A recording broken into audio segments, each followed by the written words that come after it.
All right. We are live. Oh my God. Happening.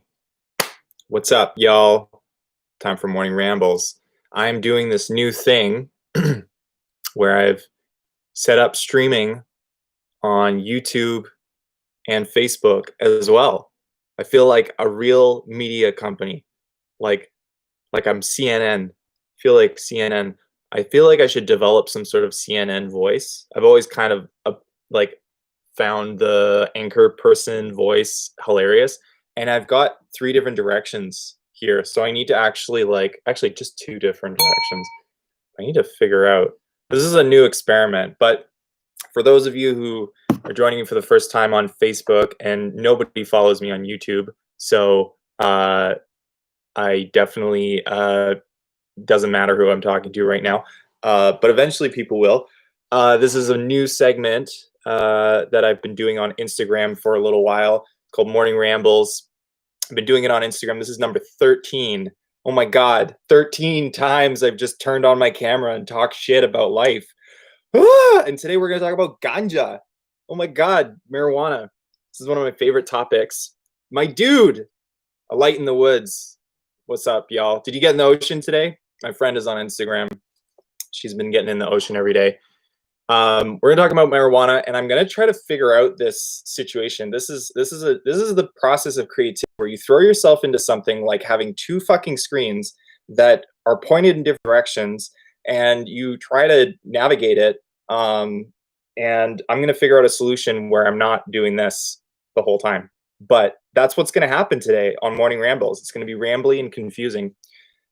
I put out a post, a sentence. You know what? I'm gonna back up just a little bit. This is what I'm gonna do. I'm gonna back up. I'm gonna lower them. So I put out a post yesterday with a sentence that said, "I smoke weed to feel good in my body." And I put that sentence out because it's something I've heard not only myself say, but I've also heard a lot of my friends say.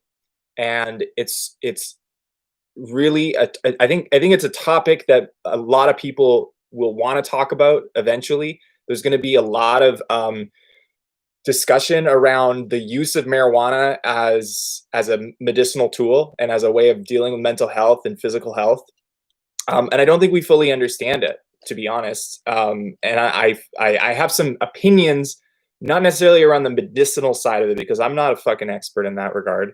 I don't know anything about plant medicines, but I do know my experience of it in relation to my body, my emotional capacity, my ability to handle life, and the ramifications that I incurred when I stopped smoking weed. And so, any of you out there in any of these screens that are staring, it's so crazy. I'm seeing three versions of myself, and I'm with myself. I can't even. I've also drank an enormous amount of coffee. That's part of morning rambles, is I go and get a coffee every morning, and I feel slightly like a bag of shit this morning. I've been having weird sleeps. And so then I drink a coffee and I get really high and sweaty and I wear too many scarves, and it's just a little bit of a process to get into a flow here.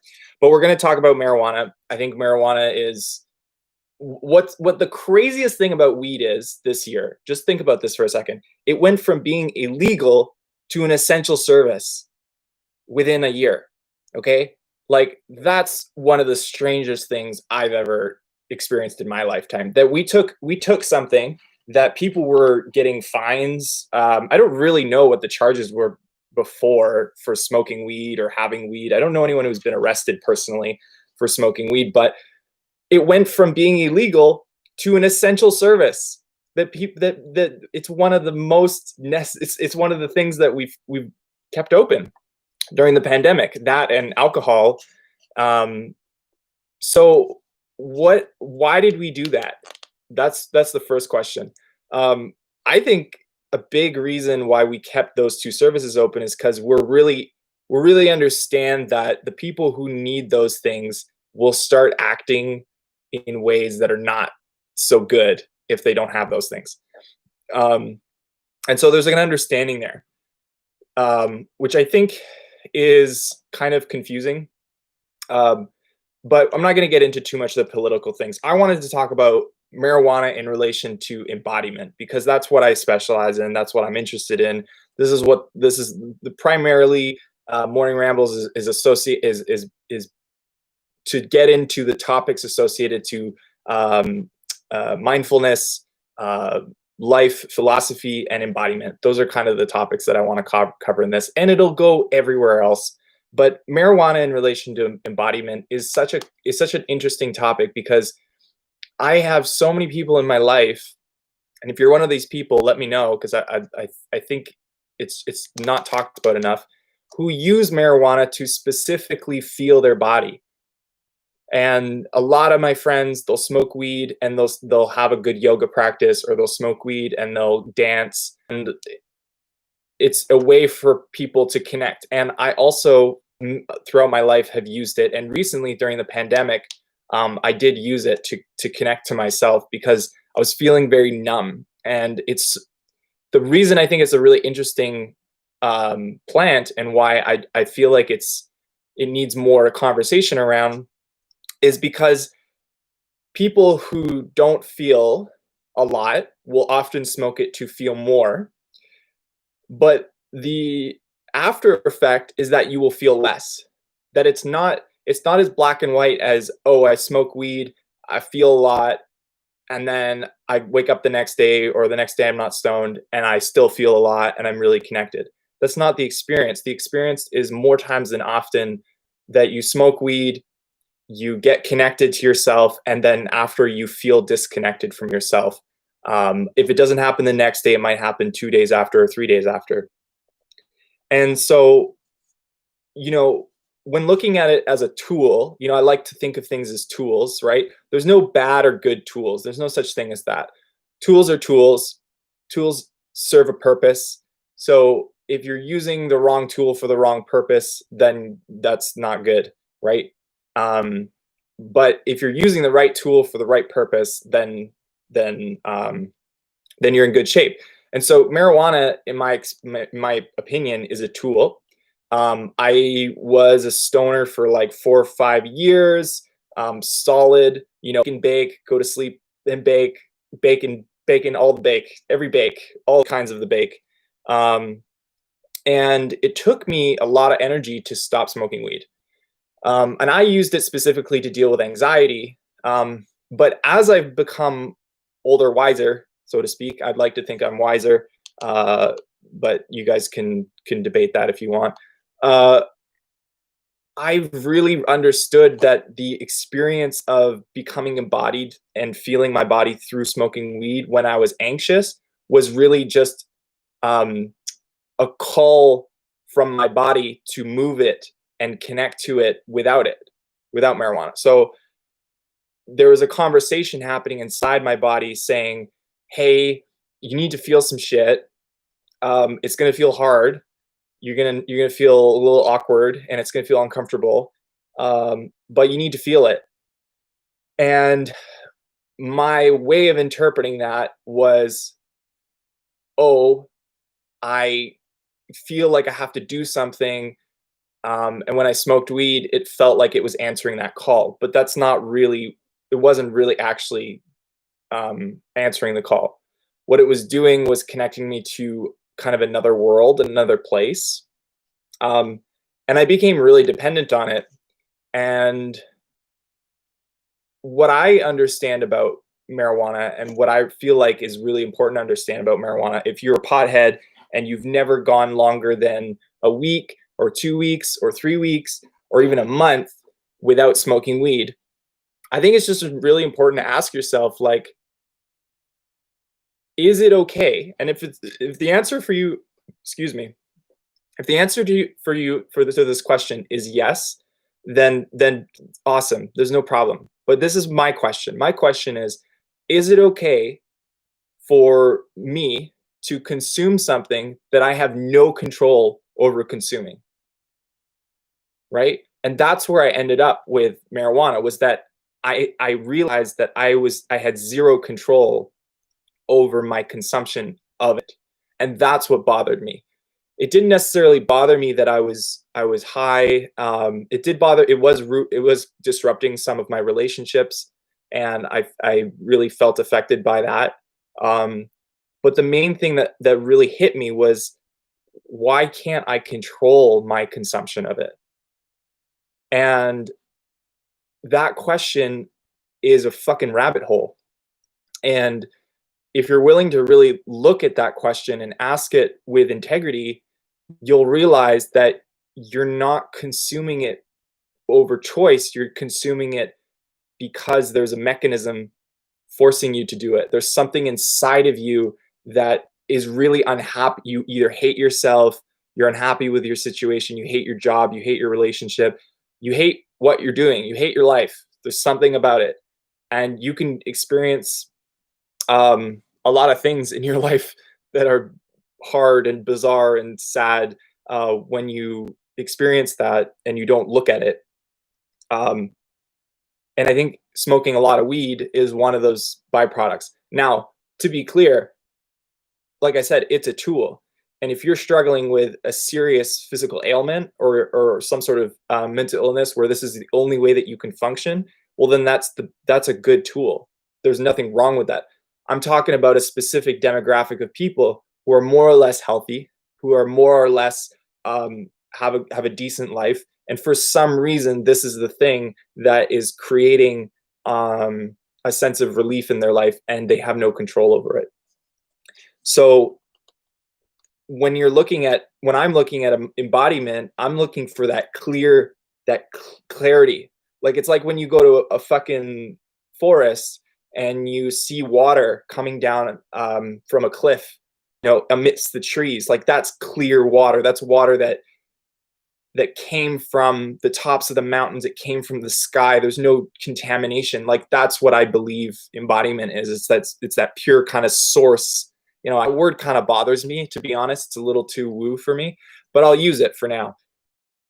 It's from the source. It's from that genuine place.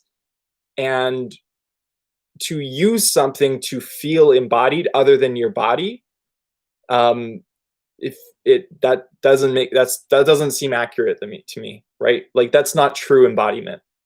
And you could get into the nuance of, like, is there such thing as true embodiment? Is that even possible? Am I just pulling hairs here? This is really for me, and for anyone else speaking to, you could disagree with this. That's fine. This is my perspective, and I don't discredit anyone else's perspective, but I think it's a conversation I want to have. So I think that for me, that was the biggest thing. A, I wasn't able to control it. B, I didn't fully understand my body, and that was the biggest way I could get into my body.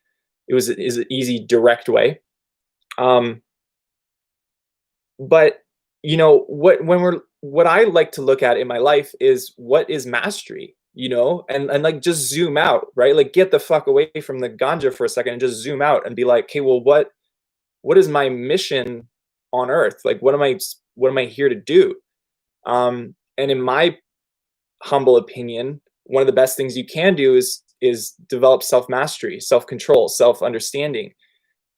And my understanding of that is that you need to do it all with just as much as possible through this thing, right? No accessories.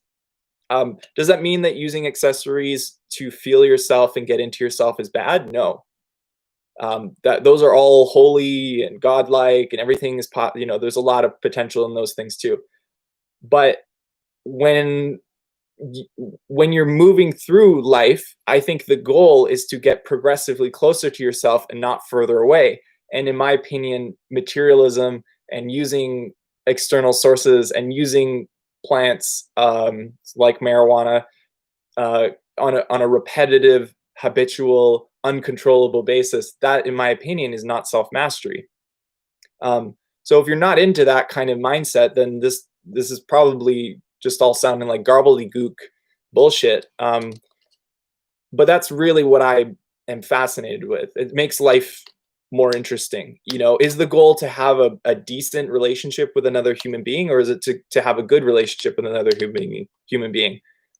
Um, you know, like a lot of people wouldn't aspire to have a bad relationship with someone else. So why would you aspire to have kind of a bad disconnected relationship with yourself? Um, that just doesn't make sense to me.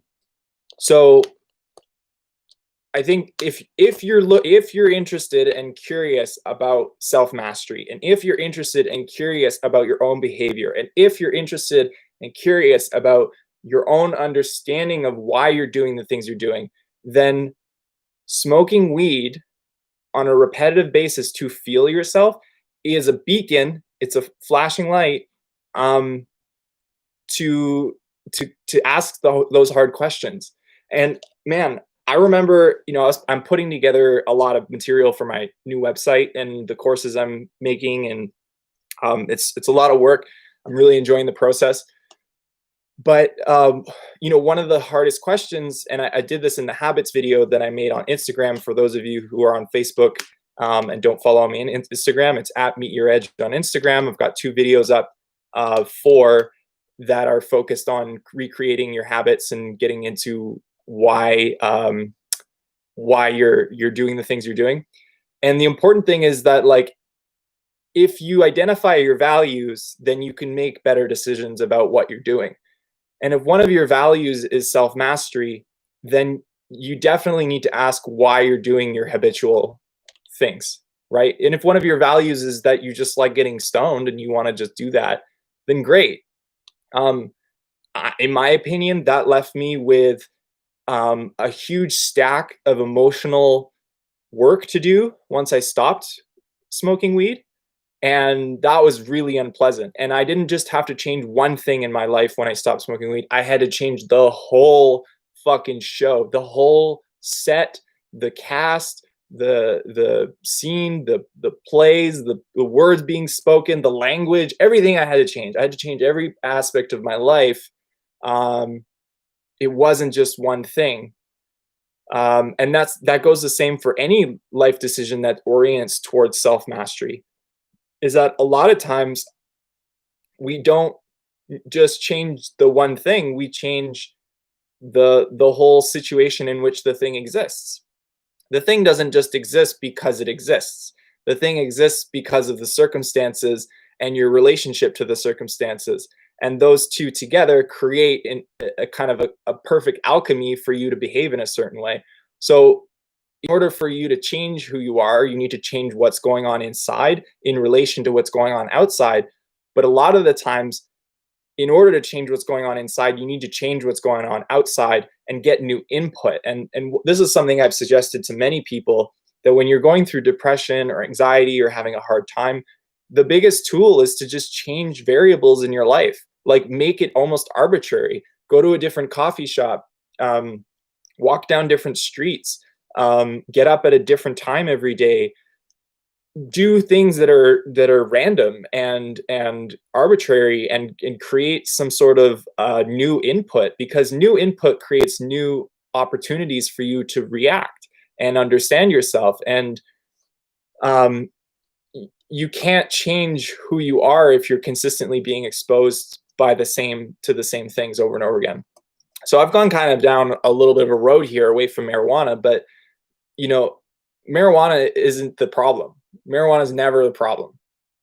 Marijuana is a tool that you're using to deal with your environment and your situation. And if you're not happy with your environment and your situation, then you need to engage with that conversation.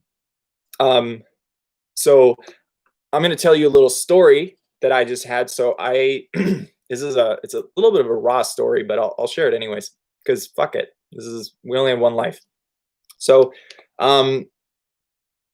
this year, because of the pandemic, I got really anxious again. All my plans for the year, I had all kinds of plans, other business plans that didn't pan out, and I got really upset and sad. I had to move twice this year, and that was really hard. I thought I was going to be in up Schitt's Creek.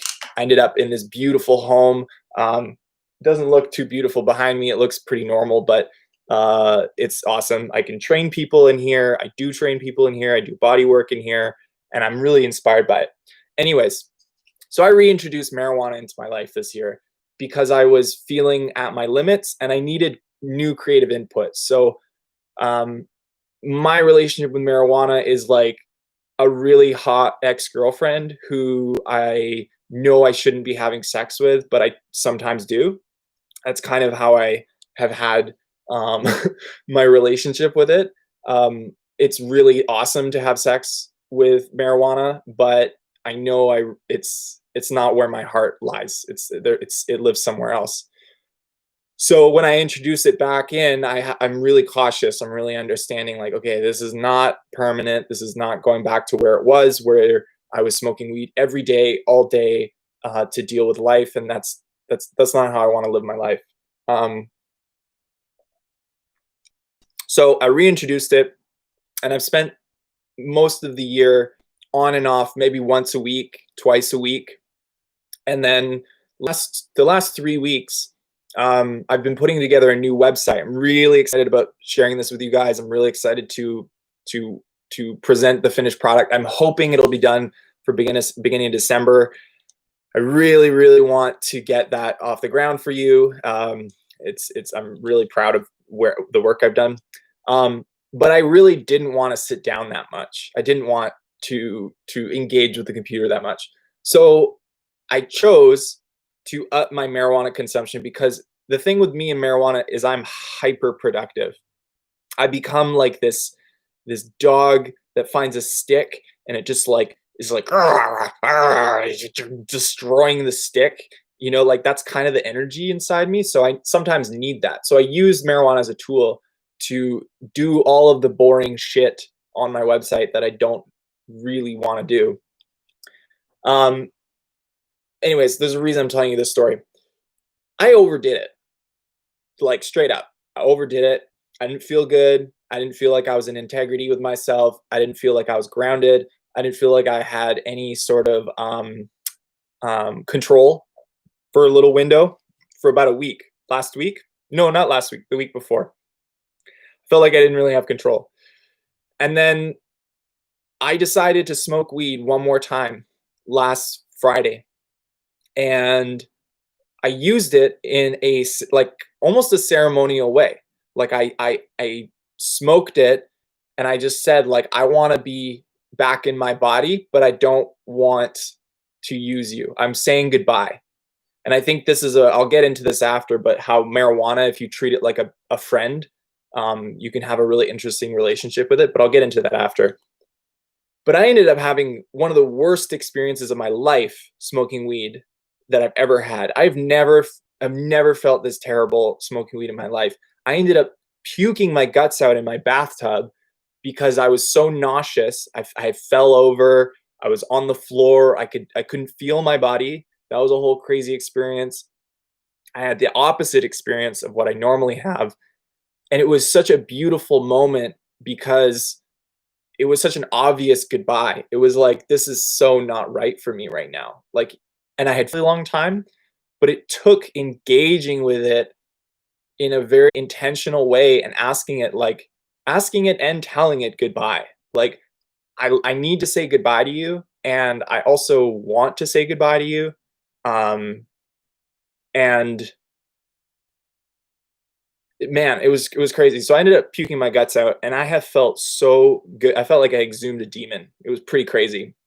Um, and I think we need to play out our role or our connection to certain tools. You know, like I wasn't ready to say goodbye to it until I was ready to say goodbye to it. And I think any of you who've been in kind of on and off again relationships, I think you can relate to that experience.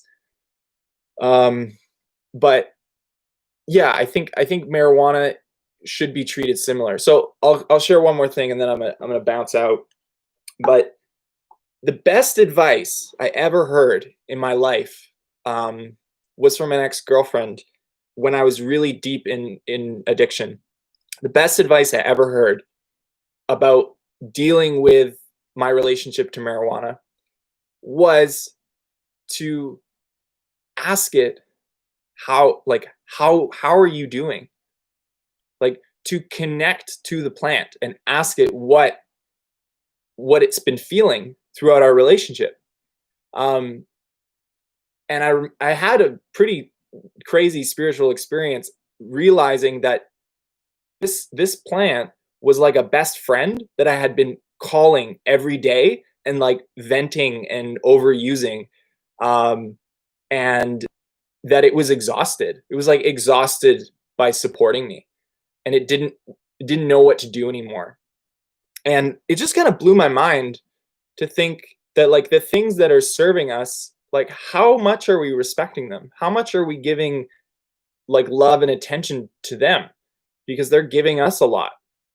Uh, and it really changed my perspective to that plant. And as I'm talking, I'm like, fuck, I've never had a conversation with coffee, but this is a plant that's been supporting me this year as well.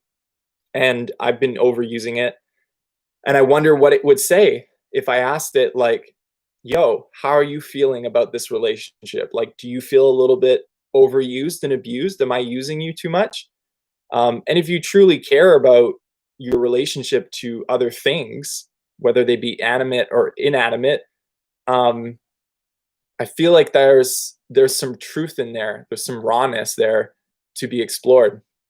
Um, anyways, this is the morning rambles. This is where it goes, and it's gonna end here. I think this is where I'm gonna end. I don't want my battery to die. I gotta plug in my phone here. This is, again, for any of you who are doing media, I highly recommend getting a little microphone. And you can't see this on the screen here, but I got a little microphone. I need to get a better one. And the audio doesn't connect to my computer, unfortunately. So you guys are getting shitty audio. Sorry. Anyways, thanks for joining me. Every day, 10 a.m. PST. That might change, but for now it's 10 a.m.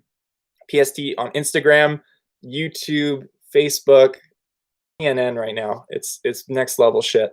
If you have any questions, comments, if you think I'm full of shit, if you think this is really interesting, if you struggle with marijuana, if you use it as a tool for embodiment, let me know. Would love to hear from you. Peace out. Thanks for listening. Talk soon. And we're going to do it here and stream and stream. And we're going to do